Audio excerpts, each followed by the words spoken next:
Assalamualaikum warahmatullahi wabarakatuh. Baru terasa perlunya lampu. Pahala begitu.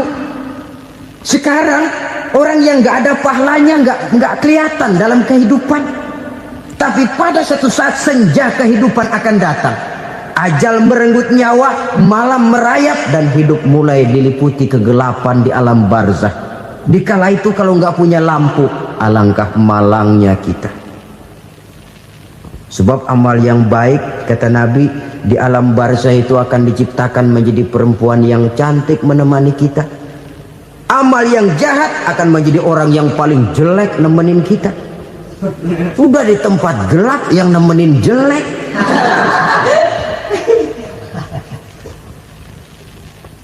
Kaum muslimin rahimakumullah. Kalau demikian masalahnya, tergantunglah kita pandai memanfaatkan waktu. Al-waktu kasayf, waktu itu cepat sekali. Yang namanya waktu itu tahu-tahu. Tahu-tahu, udah tahun 87. Tahu-tahu, udah begitu. Tahu-tahu, yang kemarin anak-anak, sekarang udah pada punya anak. Tahu-tahu saja itu.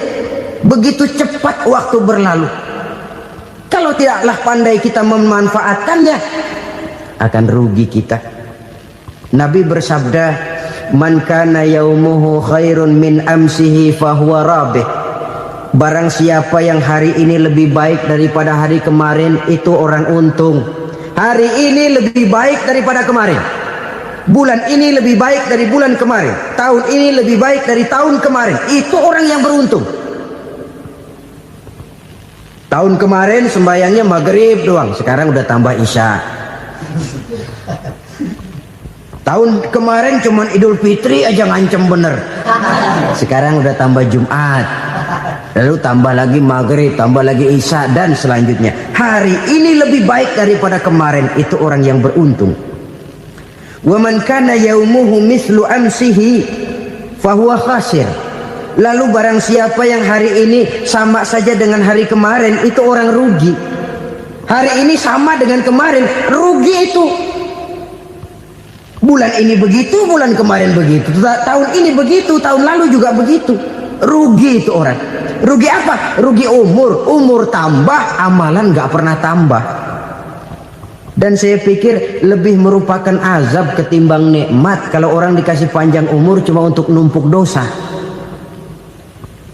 Mending mana? Panjang umur banyak dosa sama pendek umur dikit dosa? Mending mana? Mending mana? Ya, paling mending tentu panjang umur banyak pahala.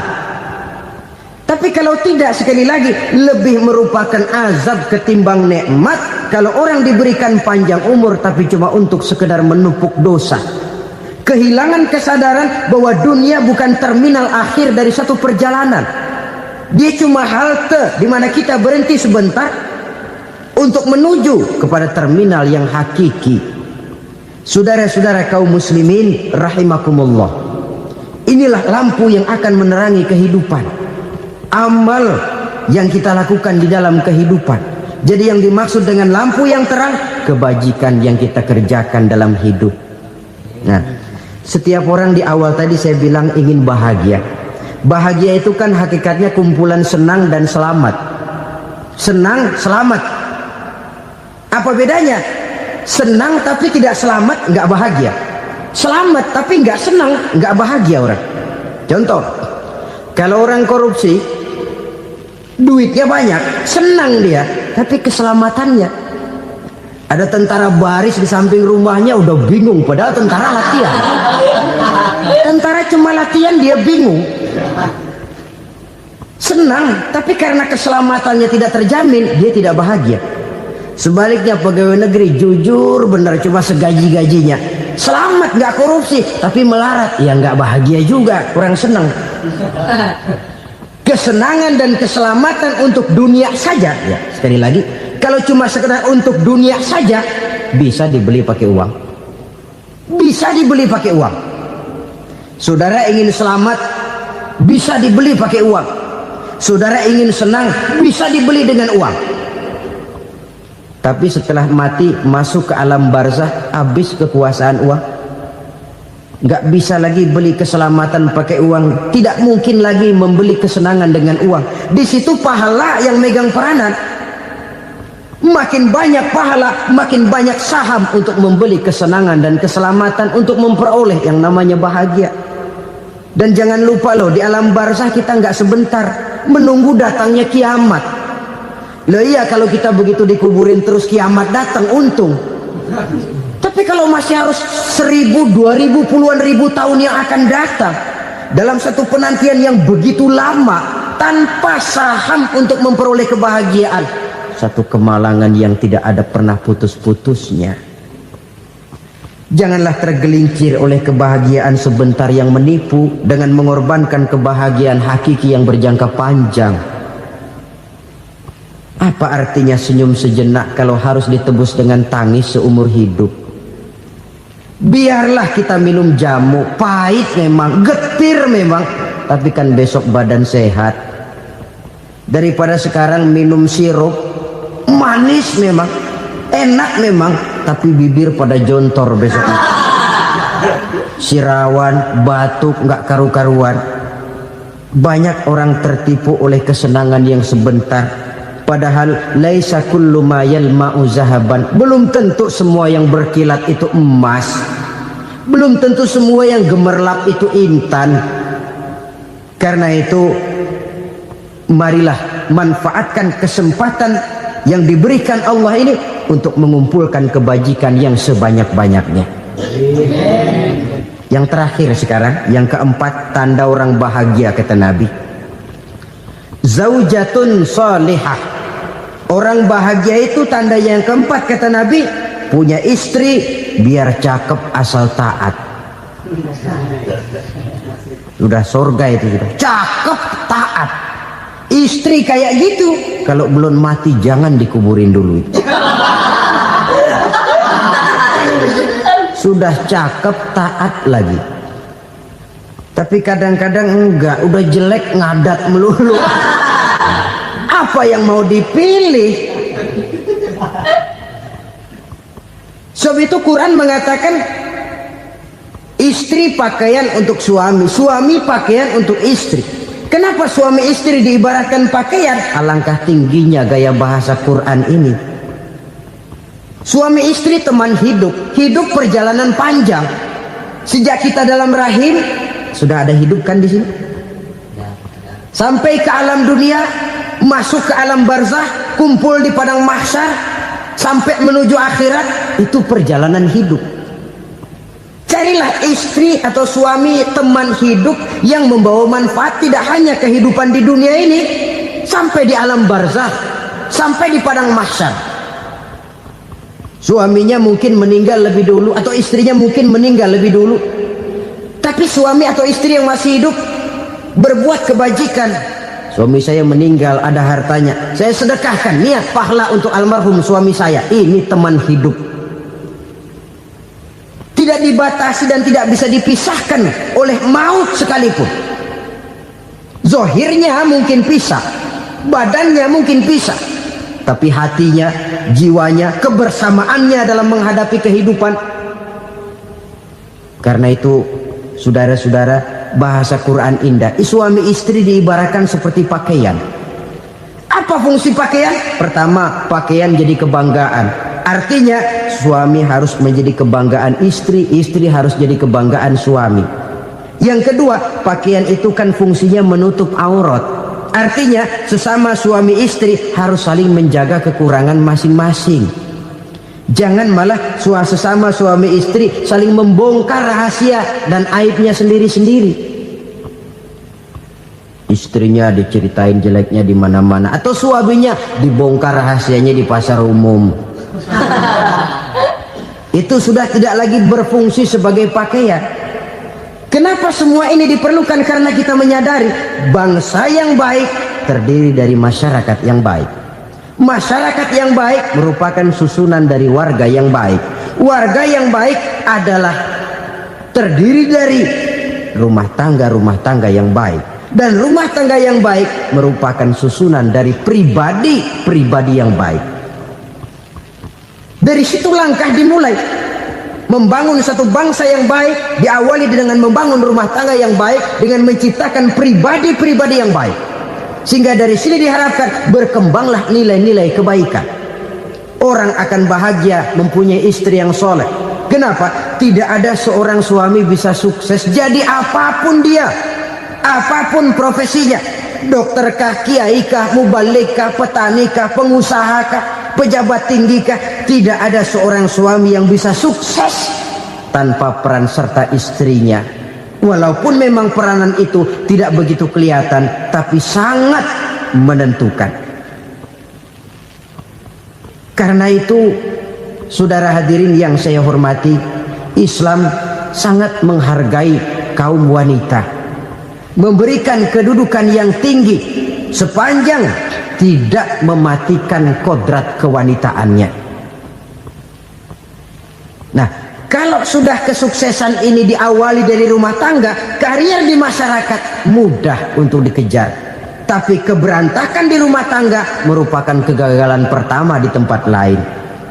Di dalam kehidupan kita sebagai seorang muslim, minimal 5 kali dalam sehari semalam kita mendengar seruan untuk mendirikan solat yang disebut azan.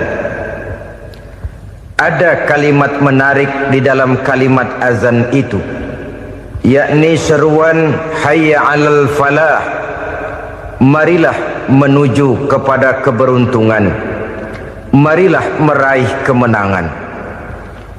Seruan ini adalah kecenderungan dari setiap manusia, apapun warna kulitnya. Artinya, setiap orang dalam hidup selalu ingin meraih dan mencari kemenangan. Kemenangan akan melahirkan kepuasan batin, dan kepuasan batin memberikan kebahagiaan. Sedangkan kekalahan melahirkan penderitaan batin, dan penderitaan batin menjerumuskan seseorang di dalam berbagai bentuk kerugian. Jikalau inilah seruan azan, maka masalahnya ialah apa yang menyebabkan kita meraih kemenangan. Al-Quranul Karim memberikan tuntunan dan ajaran kepada kita bahwa orang-orang yang memperoleh kemenangan itu tidak lain adalah orang-orang yang bertakwa. Hanyalah mereka yang bertakwa kepada Allah Subhanahu wa ta'ala pada akhirnya akan tampil sebagai pemenang. Lalu siapa orang yang bertakwa itu?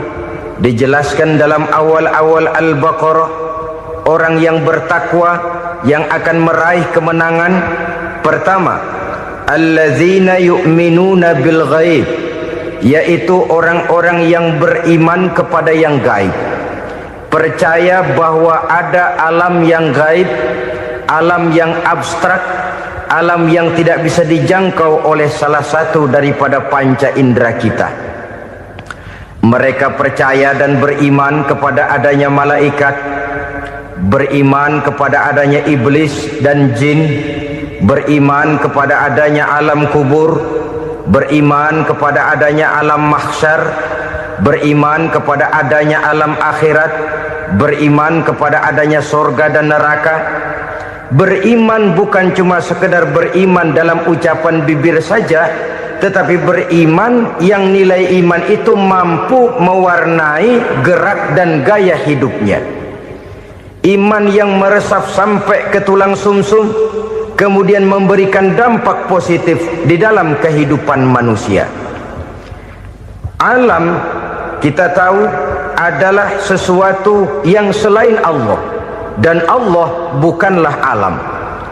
Apapun namanya selain daripada Allah, itu adalah alam. Alam pada hakikatnya terbagi menjadi dua. Ada alam syahadah, alam nyata, alam konkret, alam yang bisa dijangkau oleh salah satu indera kita. Kemudian ada alam ghaib, alam yang tidak bisa dijangkau oleh panca indera kita, alam metafisika, alam abstrak, alam yang wajib kita imani keberadaannya. Kita percaya bahwa malaikat itu ada, kita percaya kepada jin, bahwa jin itu ada, kita percaya kepada adanya iblis dan setan, bukan percaya kepada iblis dan setannya, percaya bahwa iblis dan setan itu ada. Itu termasuk salah satu daripada sifat orang yang bertakwa kepada Allah. Saudara-saudara kaum muslimin rahimakumullah, kecenderungan pembangunan yang lebih bersifat materialistis biasanya menggeser aspek kehidupan rohani. Orang berpikir empiri, dan dalam pola pikir yang demikian maka alam gaib tidak lagi mendapat perhatian. Aspek kehidupan yang bersifat rohaniah malah mulai ditinggalkan. Akibatnya terjadilah kepincangan di dalam kehidupan kita. Pernah ada satu pengalaman pribadi. Dalam perjalanan kembali ke tanah air, dalam pesawat di sebelah kanan saya duduklah seorang Jerman namanya Heiner Simonsen. Iseng saya ajak kenalan, saya ajak ngobrol, saya tanya dia. Saya bilang, Mas Heiner ini, kalau pesawat yang kita tumpangi ini jatuh ke bawah, kira-kira apa yang bakal terjadi, Mas? Dia bilang, kita semua akan mati. Begitu? Iya. Oke. Apa itu mati? Tanya saya. Dia bilang, untuk tahu apa itu mati, kita harus tahu lebih dahulu apa itu hidup. Saya pikir nih bule bisa ngomong juga. Baiklah kata saya. Apa hidup menurut Anda itu? Oh, hidup itu dia bilang, kalau seluruh anggota badan kita bekerja secara normal, paru-paru memompa darah secara normal, jantung berdetak secara normal, sel-sel tubuh bekerja secara fit, dan organisme tubuh hanya mau bekerja secara normal, dia bilang, kalau kita memberi makan yang cukup, menu yang teratur, dan gizi yang lengkap. Saya bilang, kesimpulannya apa, Ner? Dia jawab, hidup adalah dari tangan ke mulut. Life is from the hand to the mouth, kata dia. Hidup adalah dari tangan ke mulut. Jadi masalah hidup tidak lebih daripada masalah isi perut. Orang pergi pagi, pulang sore, peras keringat, banting tulang, perut yang dibelain. Saya bilang, you are wrong. Sampean salah, Ner. Kamu orang Islam bukan? Bukan. Pantas. Kenapa saya salah? Dia bilang, ya jelas salah. Salahnya di mana? Kamu ini manusia. Kalau hidup cuma dari tangan ke mulut, saya bilang, kambing di kampung saya juga begitu pikirannya, Ner. Itu kambing di kampung saya, asal perutnya kenyang, sudah hidup dia. Perkara besok bagaimana, lusa prospeknya macam mana, bulan depan ada apa, kambing nggak pernah mikir. Di kampung saya kambing juga pikirannya begitu. Kamu Kristen ya? Tadinya. Loh kok tadinya, lalu apa sekarang kamu ini? Dia bilang, sekarang saya netral. Saya tidak beragama, tapi saya percaya kepada Tuhan sebagai pencipta alam. Saya ingat benar dia bilang, I haven't any religious, but I believe to God as the creator of the world. Kenapa bisa netral begitu, Ner? Habis saya bingung katanya. Islam bilang Islam baik, Kristen bilang Kristen baik, Hindu Buddha bilang Hindu Buddha baik, semua agama baik. Saya netral sekalian, nggak beragama. Yang penting saya percaya kepada Tuhan. Saya bilang, Ner, kamu ini kayak orang mau beli celana, lalu bingung. Yang satu bilang Levi's bagus, yang satu bilang Blue Jean hebat, yang satu bilang Wool England hebat. Celana ini hebat, celana itu bagus, celana ini hebat, semua celana bagus, kamu bingung. Akhirnya netral, tidak pakai celana. Itu juga salah. Saya pikir-pikir, kemudian saya melihat bahwa dua pola berpikir Heiner ini nampaknya sudah mulai menggejala di lingkungan masyarakat bangsa kita.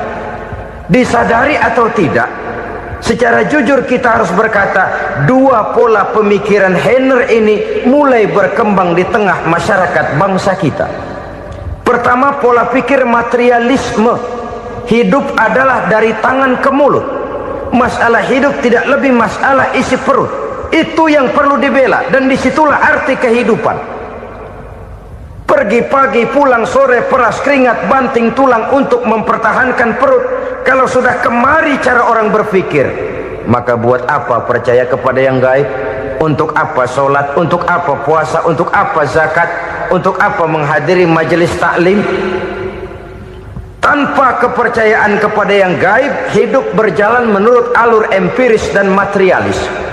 Kalau sudah ke sana cara orang berpikir, biasanya orang lalu cenderung menghalalkan segala cara. Hanyalah orang yang percaya bahwa akhirat ada, hanyalah orang yang percaya bahwa alam kubur itu ada, hanyalah orang yang percaya bahwa malaikat itu ada, hidupnya akan lebih terarah dan terkendali. Karena kepercayaan kepada yang gaib, yang merupakan fase daripada kehidupan setelah hidup yang sekarang ini, mewarnai gerak pribadi seseorang di dalam dia melakukan kegiatan hidupnya. Pola berpikir materialisme, disadari atau tidak, mulai menggejala di lingkungan masyarakat bangsa kita. Hidup tidak lebih dari urusan tangan ke mulut, mulut ke tangan, tangan ke mulut. Asal perut sudah kenyang, hiduplah sudah. Perkara bagaimana prospek hari yang akan datang, bagaimana akhirat, tidak jadi persoalan. Ini yang oleh Nabi diperingatkan, ad-dunya sijnul mu'min wa jannatul kafir. Dunia adalah penjara bagi orang beriman dan surga bagi orang kafir. Dulu di zaman Belanda hadis ini pernah disalah tafsirkan, disalah artikan, digunakan sebagai senjata untuk mengkebiri dan membuat impoten umat Islam. Sudahlah umat Islam gak usah macam-macam, kata Belanda. Dunia ini kan penjara buat orang Islam, surga buat orang kafir. Di penjara jangan bertingkah.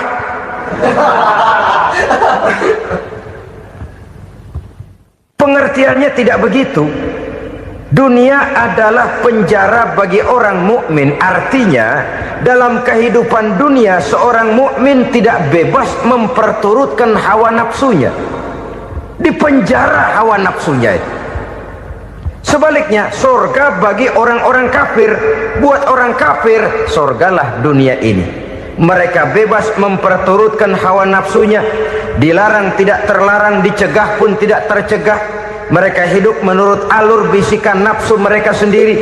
Kemudian bila ajal datang, maut merenggut nyawa, selesailah surganya sampai di situ. Maka bagi orang-orang yang tidak percaya kepada adanya akhirat, kepada adanya alam gaib, surganya sebatas umurnya. Sekali lagi, surganya sebatas umurnya. Bila umur selesai, ajal pun datang merenggut nyawa, selesailah sudah surganya sampai di situ. Alangkah pendeknya perjalanan orang-orang yang tidak percaya kepada alam gaib ini. Bagi kita mukmin, jikalau kita mampu memenjarakan hawa nafsu, kita bisa bahagia di dunia ini. Dan Islam memang tidak menyuruh kita sengsara di dunia. Raih dunia, kejar dunia, gapai dunia sebagai alat untuk mencapai kebahagiaan di akhirat nanti. Hidup adalah satu perjalanan panjang yang terbentang sejak kita terlahir dari alam rahim sampai kepada alam akhirat nanti. Andai kata kita gagal meraih kebahagiaan di dunia, toh kita masih punya akhirat. Tapi jangan jadi dalil yang melemahkan semangat. Biarin dah kita di dunia kebelangsak, yang penting akhirat. Akhirnya dunia benar-benar kebelangsak. Bagaimana dunia ini bisa kita raih, dan bagaimana meraih dunia untuk menunjang kepentingan akhirat nanti. Yang kedua, dari pikiran Henner yang saya lihat menggejala di lingkungan masyarakat bangsa kita, timbulnya manusia-manusia netral. Seolah-olah Tuhan yes, agama no. Sama Tuhan percaya, agama ogah. Tuhan ngangguk, giliran agama godeng. Padahal hampir dalam setiap ayat dalam Quran, kata-kata amanu biasanya bergandeng dengan wa amilus shalihat. iman dan amal soleh. Ini sebagai isyarat Tuhan dan agama jangan pernah dipisah-pisah.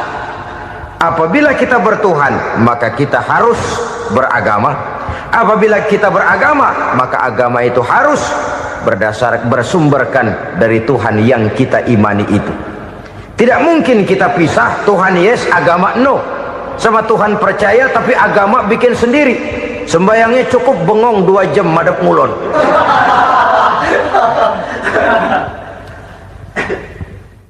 Saudara-saudara kaum muslimin rahimakumullah.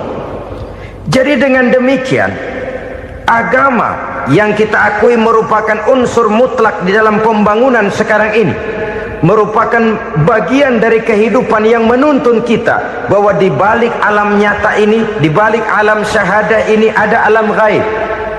Dan mudabbir, murabbi, yang mengatur, yang menguasai, yang memelihara baik dia alam nyata, baik dia alam gaib, tidak lain adalah Allah Subhanahu wa ta'ala.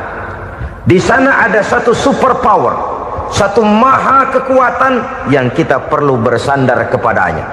Sebagai makhluk nyata yang hidup di alam nyata, berbuatlah secara nyata sebagaimana harusnya kita berbuat. Karena Islam jelas bukan agamanya orang pemalas.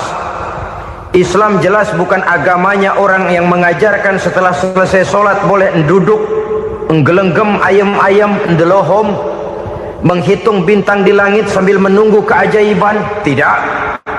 Islam adalah agama yang mengajarkan apabila sholat sudah selesai kamu kerjakan, bertebaranlah di permukaan bumi, cari karunia Tuhanmu. Jangan hidup berpangku tangan menunggu keajaiban. Karena hidup bukan undian.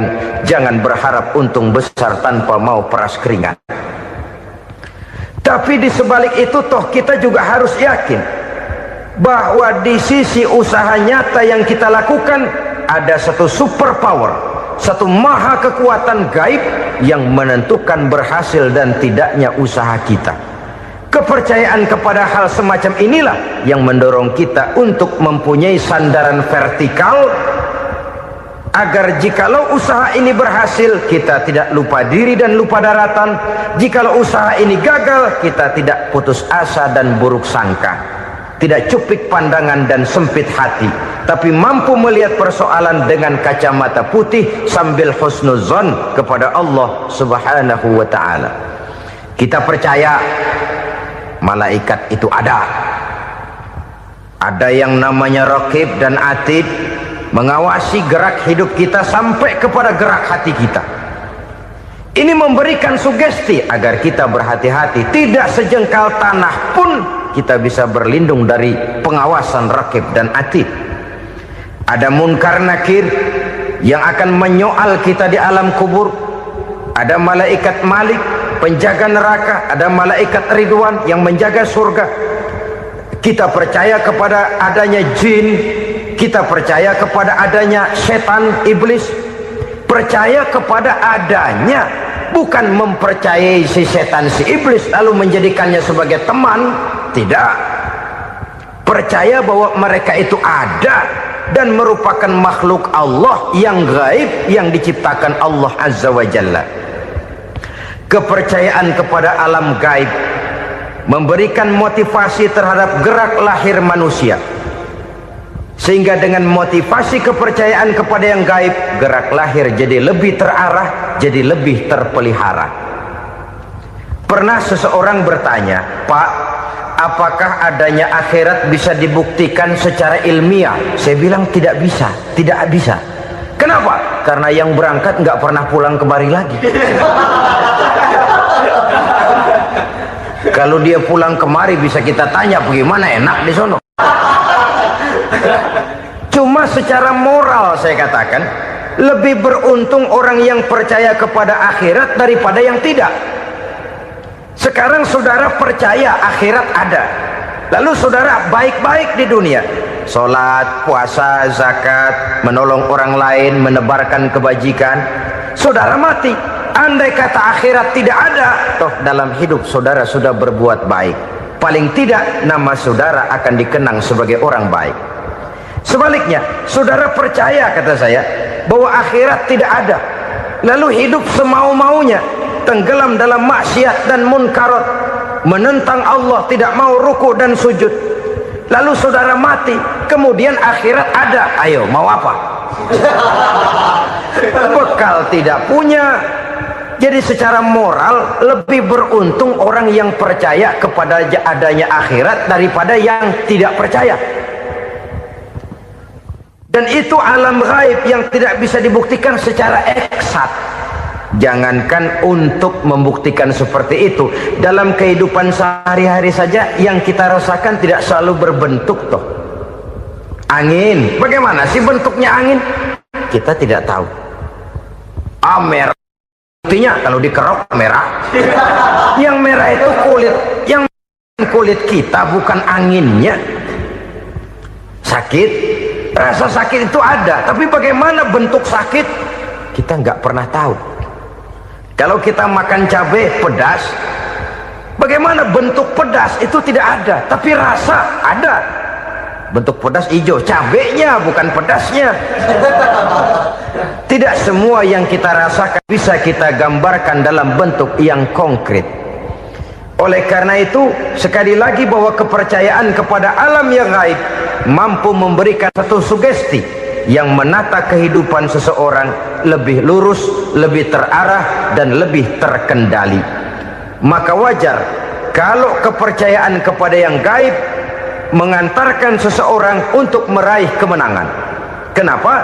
Dia percaya kepada yang gaib, bahwa akhirat ada, bahwa alam kubur ada, bahwa pertanggungan jawab itu ada. Maka dia lalu tidak hidup saenae udele dewe, itu loh. Tidak hidup menurut seleranya sendiri, terarah, teratur. Ini cirinya yang pertama, orang bertakwa yang akan meraih kemenangan, mereka beriman, mereka percaya kepada yang gaib.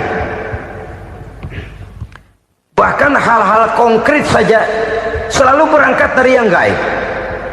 Saudara-saudara, para remaja, para pemuda sekarang ini tidak pernah tahu toh siapa yang akan jadi teman hidup saudara. Kita bisa saja ngerancang, mentargetkan, tapi toh akhirnya yang namanya jodoh bukan kekuasaan kita. Rezeki di luar kemampuan kita. Begitu juga ajal, maut, jodoh, ajal adalah contoh-contoh konkret bahwa pada akhirnya yang gaiblah yang menentukan. Bertahun-tahun ngelancong, emang jodoh seret nggak jadi.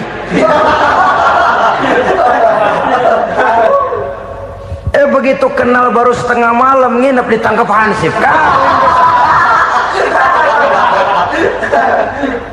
Hal-hal semacam itu kadang-kadang kita berpikir suuzon, gile, perempuannya cakep banget, lakinya rebek amat. Memang begitulah jodohnya. Memang begitulah jodohnya. Saudara hadirin ma'asyiral muslimin yang saya hormati, jadi hal-hal yang konkret saja kita yakini sepenuhnya ditentukan oleh satu superpower yang gaib itu tadi. Dari sanalah segala ketentuan itu berangkat dan kesanalah segalanya akan kembali. Maka kepercayaan kepada yang gaib meluruskan gerak hidup seseorang dan itu akan mengantarkan dia kepada meraih kemenangan. Satu. Yang kedua, wa yuqimuna shalah. Orang bertakwa yang akan meraih kemenangan itu adalah orang-orang yang mendirikan sholat. Kenapa sholat mengantarkan orang untuk meraih kemenangan? Yang jelas, inna sholata tanha anil fahsya'i wal munkar. Sholat mampu mencegah manusia dari perbuatan keji dan munkar. Banyak filsafat hidup yang terkandung di dalam sholat ini.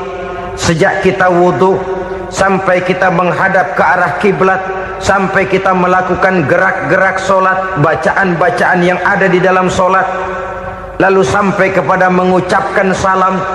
Banyak filsafat hidup yang terkandung di dalam sholat. Umpamanya saja, setelah takbiratul ihram mulai kita dengan sholat dalam posisi berdiri, diajarkan dalam kitab-kitab fikih agar kita melihat ke arah tempat sujud. Ini kan filsafat kehidupan. Kalau kamu sholat dalam posisi berdiri, lihat tempat sujud. Jangan sholat mata jelalatan, sebab nanti bisa mengurangi kekhusyuan. Jadi wajar kalau yang dikatakan bahwa yang paling afdol adalah shaf yang di depan. Kenapa? Secara harfiah pengertiannya akan lebih mengundang kekhusyuan. Kenapa? Kalau kita di shaf paling depan di masjid umpamanya paling banter kita lihat tembok. Tapi kalau kita shaf di tengah atau di belakang, orang-orang di depan kita pun akan kelihatan. Yang bajunya loreng, yang bajunya genggang, yang bajunya macam-macam. Kita lihat, kadang-kadang kita pikirin, ada yang bajunya bolong. Kita sholat tapi dalam hati, nih orang bajunya robek yang nggak tahu apa. Ada saja hal-hal yang mengusik kekhusyuan kita. Oleh sebab itu diajarkan dalam posisi berdiri, lihat, arahkan pandangan matamu kepada tempat sujud. Ini kan filsafat kehidupan. Maksudnya apa? Kalau lagi diri lihat dong tempat sujud. Kalau udah di atas ingat dong sama yang bawah. Kalau sudah tinggi ingat dong dari mana kamu berangkat. Kalau sudah berkuasa bantu dong yang lemah. Kalau sudah kaya santuni dong yang miskin. Kalau sudah alim bimbing dong yang awam. Ini filsafat kehidupan. Dalam posisi berdiri kau lihat tempat sujud. Ini akan melahirkan kepekaan sosial di mana seseorang mau tahu kepada orang lainnya. Bagaimanapun kaya kita, tinggi pangkat dan jabatan kita, jikalau hidup hanya untuk kepentingan perut sendiri saja, rasanya belum membawa manfaat di dalam kehidupan kita. Tapi efek yang tertinggi sesungguhnya, sholat mencegah manusia dari perbuatan keji dan munkar. Perbuatan keji dan munkar walaupun kelihatannya mendatangkan uang, membawa keuntungan, tapi itu keuntungan semu, keuntungan sementara. Dengan menipu orang lain kita bisa dapat untung, tapi tidak membawa berkah, dan itu adalah kerugian besar dalam kehidupan kita. Maka untuk meraih kemenangan harus dimulai dengan membentuk kepribadian yang tegar, memiliki sandaran vertikal yang langsung kepada Allah Subhanahu wa ta'ala, dan itu hanya bisa kita tempuh melalui jalur ibadah formal yang sudah ditentukan Allah, yakni sholat yang 5 waktu. Untuk memperkuat itu ada sholat-sholat sunnah, rawatib, nawafil sebagai terminal kontrol cadangan untuk memelihara stabilitas temperatur batin di dalam kita berhubungan dengan zat yang maha gaib, yaitu Allah Subhanahu wa ta'ala. Orang sering bertanya, Pak, itu tetangga saya nggak sholat, duitnya nggak habis-habis, Pak. Nggak sholat tapi mobilnya tambah terus, nggak sholat tapi usahanya makin maju. Tapi di sisi lain ada orang yang rajin sholat, rezekinya butak bener. Anaknya mana kurus, mana korengan. Saudara hadirin ma'asyiral muslimin rahimakumullah, harus saya katakan bahwa sholat memang bukan untuk cari duit. Sholat adalah sandaran vertikal kita kepada Allah. Sedangkan soal rezeki itu berkaitan dengan sifat Allah maha pengasih dan maha penyayang. Allah maha pengasih, siapapun dikasih kalau mau usaha. Allah maha penyayang, tidak semua orang disayang oleh Allah Azza wa Jalla. Dan belum tentu banyak harta itu merupakan nikmat. Mungkin juga istidraj. Artinya istidraj itu dikasih tapi diambulin, kalau bahasa Betawinya itu. Dikasih tapi diambulin, itu bukan merupakan nikmat sesungguhnya, lebih merupakan azab dari Allah Subhanahu wa ta'ala. Agama mempunyai sistem sholat, dan kita umat Islam telah dituntun oleh Allah Subhanahu wa ta'ala yang wajibnya 5 kali dalam sehari semalam mendirikan sholat, dan itu tentu berada dalam jangkauan kemampuan manusia. Pada awalnya barangkali kita memang merasa sholat itu satu kewajiban, tapi semakin kita hayati makna, manfaat dan filsafat yang terkandung di dalam ajaran sholat, semakin sampai kita kepada keyakinan bahwa sholat adalah keperluan kita. Sehingga pada waktu tertentu dinilai puncaknya, kita tidak lagi akan berkata saya wajib sholat, tapi kita akan berkata saya perlu sholat. Kalau kita sudah merasakan itu adalah keperluan kita, nah di sanalah kita baru akan merasakan ruginya kalau hal itu tidak kita laksanakan. Sepanjang kita masih berkata saya wajib sholat, kita akan lebih merasakan dia sebagai beban ketimbang sebagai keperluan. Yang jelas Allah tidak memerlukan ibadah yang kita laksanakan ini. Dengan kata lain, andai kata satu dunia penuh ini orang tidak ada yang sholat satu pun, Allah tidak akan turun dari jabatan Tuhan. Jangan lalu berpikir kalau kita ngambek se-RW kagak sembahyang Tuhan tekor kali ini ya. Tentu tidak. Itu perlunya kita, bukan perlunya Allah. Dan pada induknya kita akan berkata saya perlu agama. Kalau secara induk kita sudah memerlukan agama, maka konsep-konsep yang ada di dalam ajaran agama itu pun adalah juga merupakan keperluan kita. Baik dia bernama sholat, baik dia bernama puasa, baik dia bernama zakat, baik dia bernama haji, seluruhnya adalah keperluan kita. Dan sesuatu yang kita perlukan apabila tidak kita laksanakan akan melahirkan kerugian di dalam kehidupan. Jangan heran kalau kita membaca riwayat perjalanan hidup para salafus soleh, orang-orang soleh. Ada yang tahajud sampai 100 rakaat, ada yang sholat malam kakinya sampai bengkak. Kita sekalinya bengkak biri-biri. Ada yang sholat membaca surah dalam Al-Quran sampai khotam Quran. Kok mau? Mereka sudah merasakan itu keperluan. Itu saja soalnya. Satu saat pun jikalau kita merasa bahwa itu keperluan saya, kita pun akan melaksanakan seperti itu. Keperluan saya dalam kehidupan. Inilah yang kedua. Yang ketiga, orang bertakwa yang akan meraih kemenangan itu, wa mimma razaqnahum yunfikun. Mereka membelanjakan sebagian daripada rezeki yang diberikan Allah kepada mereka. Mereka infakkan di jalan Allah. Ada satu dialog menarik. Satu hari seorang anak muda bertemu dengan seorang kakek-kakek yang sudah dikenalnya baik. Bertanyalah anak muda ini, "Kek, umur kakek berapa tahun?" 15 tahun, kata si kakek. Anak kakek berapa orang? 1. Harta kakek berapa banyak? 15 juta. Si anak muda ini bengong, lalu protes, "Kok kakek bohongin saya?" "Kenapa?" "Saya tahu umur kakek 70 tahun. Kenapa ngaku 15? Saya tahu anak kakek 5. Kenapa bilang 1? Saya tahu kakek miliuner, miliaran uang kakek. Kenapa ngaku cuma 15 juta? Begini, kata si kakek tadi. Benar, umur saya 70 tahun. Tapi dari umur yang 70 tahun itu baru 15 tahun terakhir ini saya merasakan ibadah kepada Allah. Meninggalkan maksiat, jauh dari segala macam munkarat.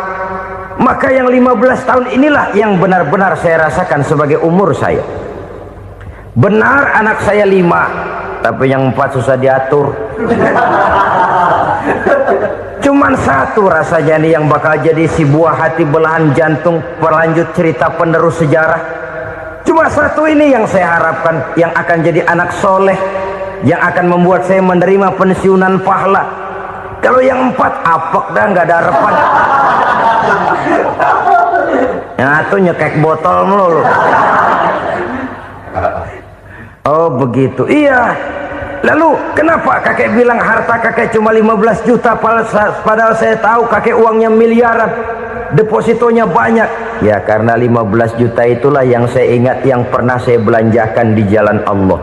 Saya merasa itulah harta saya yang sebenarnya. Yang miliaran yang saya simpan di bank kelak, kalau satu saat saya mati, akan jadi rebutan di antara anak-anak saya. Iya, kalau anak saya soleh kayak yang satu ini. Kalau yang 4 tadi udah tulen dia bakal berantem, dah berebut tuh. Jadi 15 juta yang saya belanjakan di jalan Allah inilah yang saya merasakan benar-benar harta saya yang sesungguhnya. Dialog ini patut menjadi bahan renungan kita bersama. Diberikan kita umur 40, 50, 60, 70, 80. Berapa tahun dari umur yang diberikan itu yang jalan mulus, yang kita gunakan untuk melaksanakan ibadah? Banyak harta kita simpan di bank, di lemari, di dompet, di tas. Tapi berapa yang sudah kita depositokan di jalan Allah yang akan menemani kita di hari kita kembali nanti? Maka orang bertakwa yang akan meraih kemenangan, wa mimma razaqnahum yunfikun, mereka membelanjakan sebagian dari rezeki yang diberikan Allah di jalan Allah subhanahu wa ta'ala. Ma'asyiral muslimin rahimakumullah, zahirnya memang kita memberikan kepada orang lain, tapi hakikatnya kita menyimpan untuk diri kita sendiri. Kita memberikan kepada yatim piatu 25.000. Zahirnya kita memberikan si yatim, hakikatnya kan kita cuma nyimpan. Saya berikan, titip kepadamu, ini untuk saya di akhirat. Kau boleh belikan baju, kau boleh belikan untukmu makan, kau boleh bayarkan sekolahmu. Ini untuk saya. Hakikatnya kita nyumbang masjid 1 juta, zahirnya kita berikan kepada panitia masjid, tapi hakikatnya kan cuma titip 1 juta ya, untuk saya di alam kubur nanti. Silahkan kau boleh belikan semen, ini uang, belikan besi, belikan pasir. Saya cuma sekedar titip untuk kepentingan saya. Hakikatnya kita cuma sekedar menitip. Sebagaimanapun pada hakikatnya, apapun yang kita miliki dalam kehidupan kan cuma sekedar hak guna pakai, bukan hak milik mutlak. Harta kita, rumah kita, kendaraan kita, kebun kita, pabrik kita, hak guna pakai saja. Hak milik mutlak cuma untuk Allah subhanahu wa ta'ala. Saudara-saudara kaum muslimin rahimakumullah, ini yang ketiga. Kemudian yang keempat, orang-orang bertakwa yang akan meraih kemenangan, allazina yu'minuna bima unzila ilaika, mereka yang beriman, mereka yang percaya kepada apa yang telah diturunkan kepadamu Muhammad, ay Al-Quran, yakni Al-Quranul Karim. Setelah percaya kepada yang gaib, mendirikan solat, kemudian menginfakkan sebagian dari rezeki yang diberikan Allah, mereka juga lalu percaya kepada yang diturunkan terhadap Nabi, yaitu tidak lain Al-Quranul Karim. Sekali lagi di sini, percaya bukan hanya sekedar percaya saja, tetapi percaya lalu menjadikan Al-Quran itu sebagai pedoman hidup. Sebab memang Al-Quran itu adalah GBHM, garis-garis besar haluan muslim. Apa yang harus kita lakukan, apa yang harus tidak kita lakukan, bagaimana mestinya kita bertingkah laku dan berbuat, seluruhnya tercantum di dalam Al-Quranul Karim.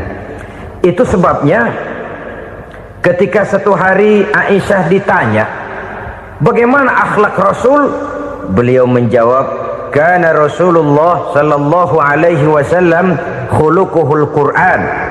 Akhlak daripada Rasulullah tidak lain adalah Al-Quran. Jawaban simpel ini memberikan gambaran bahwa keseluruhan daripada konsepsi Quran sudah diterjemahkan dalam kehidupan Rasulullah sallallahu alaihi wasallam. Karena kita tahu akhlak adalah keseluruhan dari gerak hidup manusia, sejak ia berpribadi, berumah tangga, bertetangga, bermasyarakat, sampai kepada berbangsa dan bernegara. Al-Quran tetap memberikan sentuhan nilainya. Oleh karenanya, orang-orang yang bertakwa adalah orang-orang yang menjadikan Al-Quran sebagai pedoman dalam kehidupannya. Dan kita yakini Al-Quran diturunkan kepada Nabi Muhammad bukan merupakan produk Nabi Muhammad. Isi dan redaksinya langsung dari Allah Subhanahu wa ta'ala. Kemudian cirinya yang kelima, orang bertakwa yang akan meraih kemenangan itu, wa ma unzila min qablika. Tidak hanya sekedar percaya kepada yang diturunkan terhadap Nabi Muhammad yaitu Al-Quran, mereka juga percaya kepada apa yang pernah diturunkan kepada para nabi, kepada para rasul sebelum Nabi Muhammad. Percaya kepada adanya suhuf, percaya kepada adanya Taurat, percaya kepada adanya Injil, percaya bahwa Allah dahulunya sudah menurunkan Taurat kepada Musa, percaya bahwa Allah sudah menurunkan Injil kepada Isa, percaya Injil ada, Taurat ada, diturunkan Allah untuk Isa dan Musa, tetapi tidak wajib mengamalkannya karena kita sudah diberikan Al-Quranul Karim. Ini yang perlu saya garis bawahi. Kita percaya Allah telah menurunkan Injil dahulu kepada Isa. Kita percaya bahwa Allah telah menurunkan Taurat dahulunya kepada Nabi Musa. Kadang-kadang ini dijadikan dalih, dikacaukan pengertiannya. Quran saja mengajarkan bahwa orang yang bertakwa harus percaya kepada Injil, maka pakailah Injil. Apalagi kalau ayat sebelumnya ditilap, dihapus, dihilangkan, Injilnya yang ditekankan, maka akan terjadilah penekanan yang salah arah. Karena salah arah akhirnya bisa merusak dan menghancurkan akidah. Ketika Rasul suatu saat pernah ditanya orang, "Ya Rasul, bagaimana sikap kita sebagai muslim terhadap Injil yang ada sekarang?" Beliau menjawab, "La tukadzibuhu jami'an wa la tusaddiquhu jami'an." Jangan didustakan seluruhnya, jangan juga dibenarkan semuanya. Artinya, ini sudah merupakan gambaran dari Rasul bahwa dalam Injil yang ada sekarang masih ada ajaran-ajaran tauhid yang dibawa oleh Nabi Isa dan diajarkan kepada umatnya. Tapi juga dalam Injil yang sekarang ini sudah terkena intervensi dan investasi manusiawi. Karena itu Rasul menyimpulkan, la tukadzibuhu jami'an wa la tusaddiquhu jami'an. Jangan didustakan semua, jangan dibenarkan seluruhnya.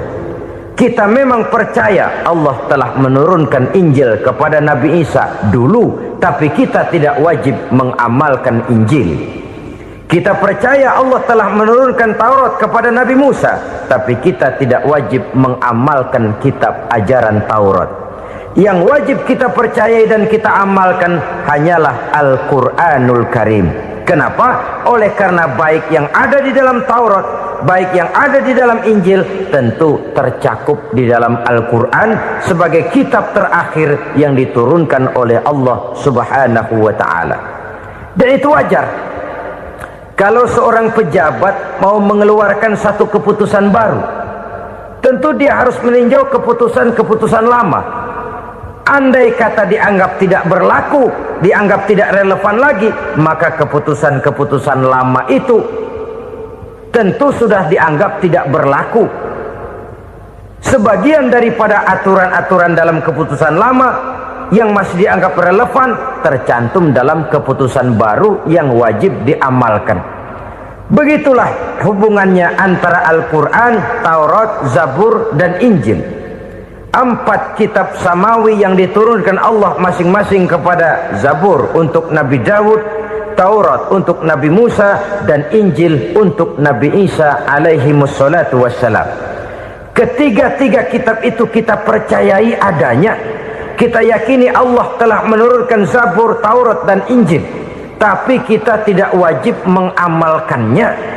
Yang wajib kita mengamalkannya sekarang ini tidak lain hanyalah Al-Quranul Karim saja, karena ia mencakup apa yang ada di dalam Zabur, apa yang ada di dalam Taurat, dan apa yang ada di dalam Injil.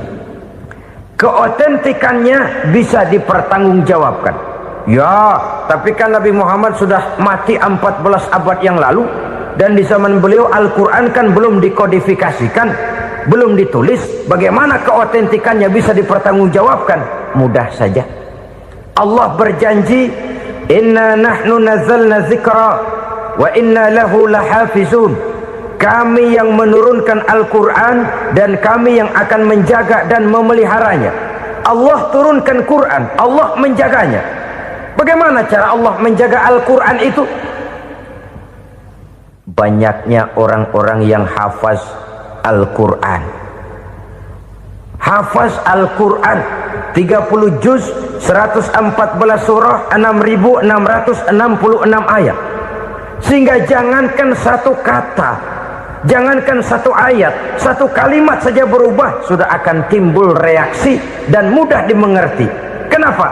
Banyak orang-orang yang hafaz Al-Quran. Sedangkan pada setiap akhir tahun biasanya malaikat Jibril selalu mengadakan checking terhadap ayat-ayat yang diturunkan pada waktu itu. Di zaman Nabi sendiri sudah ada usaha kodifikasi. Dan yang lebih luar biasa lagi, sampai hari ini tidak seorang pun mampu membuat satu ayat saja semacam Al-Quran. Ke bahasa manapun dia diterjemahkan, naskah aslinya tetap ikut, rujukan dasarnya tetap ada. Berdasarkan itu, maka tidak mungkin terjadi penyelewengan terhadap atau pemalsuan terhadap ayat-ayat Al-Quranul Karim. Kesuciannya, keotentikannya, kemurniannya bisa dipertanggungjawabkan. Ma'asyiral muslimin rahimakumullah. Oleh karenanya, konsepsi dasar daripada ajaran Islam ini memang tidak lain adalah Al-Quran dan Sunnah. Isi daripada agama Islam yang merupakan iman, Islam dan ihsan, konsepsi dasarnya tidak lain adalah Al-Quran dan Sunnah Rasulullah Sallallahu Alaihi Wasallam. Maka yang kita perlukan sekarang ini adalah terjemahan Al-Quran di dalam kehidupan kita. Dengan demikian, maka gaya kehidupan yang lebih Qurani itulah yang kita dambakan. Kita perlu memang terjemahan Quran dalam bahasa Inggris, dalam bahasa Belanda, dalam bahasa Jepang, tapi yang lebih kita perlukan adalah terjemahan Quran di dalam kehidupan kita. Konsekuen, tidak memanipulasi, ringan sama kita jinjing, berat sama kita pikul. Jangan kalau lempengan ayat Quran tuh kira-kira enak diamalin, keras teriakan kita. Giliran kira-kira ayat Quran itu mukul kepala kita sendiri, diam kita. Itu ciri yang pernah disindir Allah dalam awal-awal Baqarah juga itu. Ciri beragamanya orang yang munafik. Kullama adha'a lahum masyawfih, kata Allah. Wa iza azlama alaihim qamu. Apabila terang mereka jalan, apabila gelap mereka berhenti. Artinya, kalau kira-kira di Islam nguntungin, rame-rame pada teriak Islam. Tapi ketika diminta untuk berjuang, ketika dituntut untuk berkorban, rame-rame mengundurkan diri. Nasib agama tidak ubahnya seperti daun pisang yang dikait orang di tepi jalan lantaran tak berpayung di ketika hari hujan. Manakala hujan usailah sudah, daun itu pun dicampakkan di tepi jalan, diinjak pula orang nan lalu. Artinya, orang menjadikan agama cuma sebagai lipstick, decoration only, tidak konsekuen. Hanya pada saat-saat kelihatannya Islam membawa keuntungan, rame-rame orang teriak-teriak tentang Islam. Tapi jikalau diminta berjuang, jikalau dituntut untuk berkorban, biasanya rame-rame juga mengundurkan diri. Jangan heran kalau mayoritas hitungan kita, tapi minoritas peranan kita. Kuantitas kita dalam jumlah, tapi dalam kualitas kita lebih sering jadi penonton daripada jadi pemain. Padahal itu sangat tidak boleh terjadi. Umat Islam di Indonesia harus bangkit. Umat Islam di Indonesia harus sadar akan keberadaannya. Tidak boleh hanya jadi penonton berpangku tangan. Karena memang agama kita juga mengajarkan untuk konsekuen di dalam menjabarkan ajaran-ajaran daripada agama kita. Kita sering menjadi jatuh menjadi umat yang lemah oleh karena kita ini tidak pandai menggalang kebersamaan yang diakibatkan tidak konsekuennya kita. Diistilahkan bahwa umat Islam di dalam menggalang kebersamaannya itu harus seperti orang main sepak bola. Saudara-saudara kan tahu orang main sepak bola itu. Orang main sepak bola, kalau pertandingan belum dimulai sih silakan saja kumpul di luar lapangan, atur strategi yang baik. Tapi kalau pertandingan sudah dimulai, turun ke lapangan hijau, jangan kumpul terus. Ada sepak bola gotong royong, mundur-mundur rame-rame, depan ke depan kumpul melulu mainnya, kalah. Orang main sepak bola itu ya harus ada penyerang tengah, harus ada penjaga gawang, harus ada strikernya, harus ada kiri luarnya, kanan dalamnya yang jadi backnya. Posisi boleh bermacam-macam, tapi yang penting saling ngoper untuk menggolkan gawang lawan. Begitulah umat Islam ini. Boleh ada yang jadi pejabat, boleh ada yang jadi pengusaha, boleh ada yang jadi petani, silakan ada yang jadi seniman, ada yang jadi penyair, ada yang jadi artis sekalipun. Tapi kalau sudah berhasil menguasai bola, jangan lupa operannya. Operan itu yang langka. Kita ini muslim kadang-kadang kalau sudah memegang menguasai bola, kalau belum mau mampus, belum mau ngoper. Nanti kalau sudah nggak punya bola, baru mau ngoper. Kalau sudah dengar-dengar mau dekat pensiun, baru mau jihad, baru mau berjuang, baru mau ngurus pesantren. Tanda tangan sudah tidak laku, memo sudah tidak dihargai, baru mau berjuang. Kemarin kemana mas? Kita tidak pandai memanfaatkan posisi. Dengan kata lain, kalau kembali kepada persoalan kita, konsekuensi kita terhadap agama yang kita anut ini belum ideal. Kita masih lebih sering berislam ini pada saat-saat yang menurut perhitungan kita membawa keuntungan. Tapi kalau diminta berjuang, dituntut berkorban, yang itu pun hakikatnya adalah untuk kepentingan kita juga. Allah tidak pernah menuntut kita untuk jihad bagi kepentingan Allah, itu tidak. Berjuang menegakkan agama Allah, apakah untuk kepentingan Allah? Tidak. Untuk kepentingan kita. Sebab nilai-nilai jihad itu pada akhirnya akan membawa kita kepada satu kebahagiaan. Setidaknya kalau tidak di dunia, tentu di akhirat sebagai syahid. Oleh karena itu, pada bagian akhir ini saya ingin mengajak, marilah kita konsekuen. Sekali kita berkitabkan Al-Quranul Karim, mari dia kita jadikan pedoman. Jangan cuma kita jadikan sebagai penghias dinding, pelengkap rumah, bahwa di rumah kita ada Al-Quran, tapi yang baca kecoa. Habis pada bolong tuh Quran. Yang penting kan punya Quran. Ditaruh di pintu rumah, biar apa? Biar kuntilanak kagak masuk katanya. Ya apa itu nasib Quran, cuma kerjanya jaga pintu, ngusir kuntilanak, ngusir memedi. Bagaimana kita hidup menurut tuntunan Al-Quran? Kadang-kadang tidak pernah menjadi masalah bagi kita.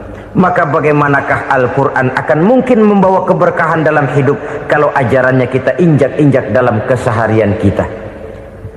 Mewujudkan gaya hidup yang lebih Qurani, itulah yang akan kita rintis di dalam kehidupan kita, bertahap, step by step, menurut kemampuan yang ada pada kita. Jika jalan ini tidak bisa kita selesaikan, percayalah akan ada generasi penerus yang akan melanjutkan usaha dan cita-cita mulia itu.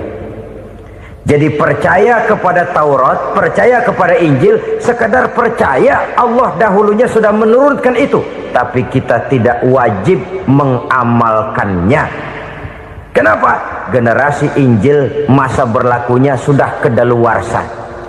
Taurat masa berlakunya sudah kedaluarsa. Injil pernah berlaku untuk orang Nasrani di zaman Nabi Isa. Taurat pernah berlaku untuk orang Yahudi di zaman Nabi Musa. Setelah generasinya berlalu, datang Rasul penutup yang membawa Al-Quranul Karim. Maka Al-Quran itulah yang berlaku menjadi pedoman sampai hari akhir nanti. Jangan jauh dari Al-Quran, karena apabila ini kita lakukan, maka kita akan kembali kepada satu gaya hidup yang jauh dari tuntunan agama, dan itu artinya kita akan semakin jauh untuk meraih kemenangan. Saudara-saudara kaum muslimin rahimakumullah, Yang keenam, yang terakhir, orang-orang bertakwa yang akan meraih kemenangan itu wabil akhirati hum yuqinun. Mereka percaya, mereka yakin seyakin-yakinnya akan adanya hari akhir, di mana seseorang akan mempertanggungjawabkan seluruh perbuatannya di dalam hidup ini. Dan tidak ada satu perbuatan yang bagaimana kecilnya sekalipun yang tersembunyi dalam pandangan manusia yang tidak akan dibukakan persoalannya di mahkamah Qadi Rabbul Jalil di akhirat nanti. Itulah sebabnya maka percaya kepada akhirat disebut secara khusus. Padahal di awal tadi sudah dijelaskan yu'minuna bil ghaib, percaya kepada alam gaib, dan alam gaib ini termasuk akhirat. Kenapa pada bagian akhir disebut lagi akhirat? Karena ternyata bahwa kepercayaan kepada adanya akhirat merupakan induk dari kepercayaan terhadap adanya malaikat, setan, jin dan lain sebagainya, dan akan lebih memberikan sugesti dalam kehidupan manusia untuk meluruskan gerak hidupnya. Jikalau satu saat tergerak hati akan berbuat kejahatan, ingin mencuri, sadarlah, awas ada akhirat.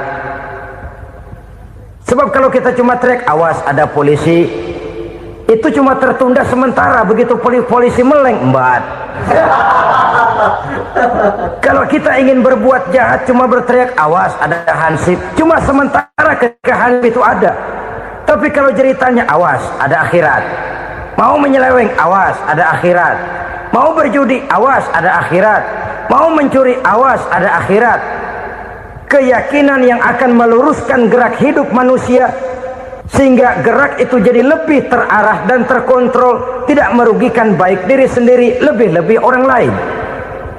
Setiap orang menginginkan kebahagiaan, dan tidak seorang pun menginginkan kesengsaraan dalam kehidupan ini. Namun nyatanya tidak setiap orang yang ingin bahagia mengetahui jalan yang harus ditempuhnya untuk sampai kepada kebahagiaan itu.